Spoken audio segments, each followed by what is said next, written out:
З часу, калі пінская Ніна Багінская, як называюць мясцовая 64гадовую актывістку Алену Гнаўк, звярнулася ў нашу праграму першым разам, мінула некалькі тыдняў. За гэты час рэжым завёў на Алену крымінальную справу за нібыта абразу прэзідэнта. Аднак неабыякавыя беларусы не пакінулі яе ў бядзе. З вамі праект «Беларус беларусу» і мы не кідаем сваіх. З усіх куткоў Беларусі і не толькі адгукнуліся неймаверныя беларусы, каб дапамагчы сярод астатняга здзейсніць Аленіну мару, адрамантаваць дом. І працэс пайшоў. Вот за это все время, мои дорогие друзья, конечно, Елена Петровна не оставалась в одиночестве. Мне все время вы были рядом, и я это чувствую вашу поддержку. Иногда вы помогали мне и оплачиваете многочисленные эти мои штрафы, потому что у меня маленькая пенсия, всего лишь около 100 УЕ. Естественно, этих 120 базовых величин, это мне на 3 года, так сказать, хватило бы вот этой оплаты. И я чувствую вашу поддержку, хоть вы далеко на расстоянии, но, вы знаете, я ощущаю вашу заботу и вашу любовь. Я искренне вам благодарна, мои дорогие. Я искренне надеюсь, что и сделается и крыша, и сделается и печка.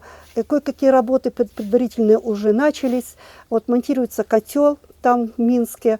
Со временем он будет сделан. И мастер, с которым мы держим связь, который вызвался благодаря вот ребятам их передачи.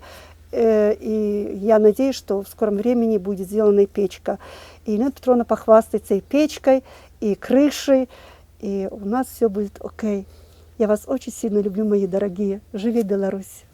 Ну вот такие мои новости, что после того, когда вы первый раз приехали, и буквально на следующий день позвонил следователь, и меня пригласили в Следственный комитет, и Елену Петровну познакомили с моментом возбуждения против него уголовного дела. Мне инкриминируется статья оскорбления президента за фразу, которую я сказала, что 9 августа прошлого года власть захватил не совсем здоровый психический человек.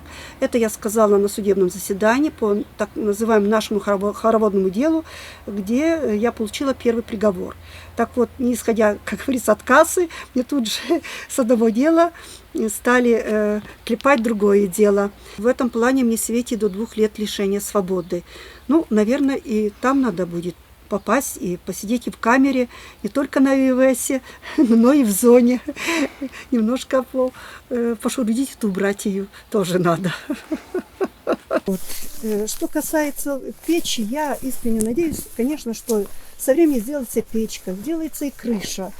Возможно, не все так сложно, потому что мы живем в очень сложном мире, когда люди опасаются, вы знаете, написать и лайк поставить на пост, скажем, того поста, что сделала Елена Петровна там в Фейсбуке.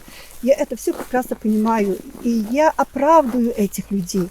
Поэтому, если мне суждено, быть где-то и без крыши, и без печки, значит, я должна через это все претерпеть. Это мое испытание. Вот видите, тут уже и лестницы стоят разных конфигураций. Сняли вот эту всю старую пленку дырявую, вот, сделали уже вот эти заготовки, они уже покрыты олифой, вот, и готовы уже сами материал, он приготовлен, и только нужно прибить. Но, к сожалению, я женщина, а у мужа у меня поломанная рука, поэтому мы не можем сами пока справиться. Ну, будем ждать, что, может быть, на днях кто-то освободится, вот, и мы с Божьей помощью вот эту работу сделаем. Вот так. Мы, белорусы, чужие между собою, не знаем друг друга. Но вот беда нас роднила, и мы стали равно родные. Вот это самое главное. Калі вы хочаце падтрымаць іншых нашых герояў, гэта можна зрабіць як публічна, так і ананімна, з любога пункту свету. Лістуйце нам. І памятайце, беларус беларусу, любоў, падтрыманне, перамога.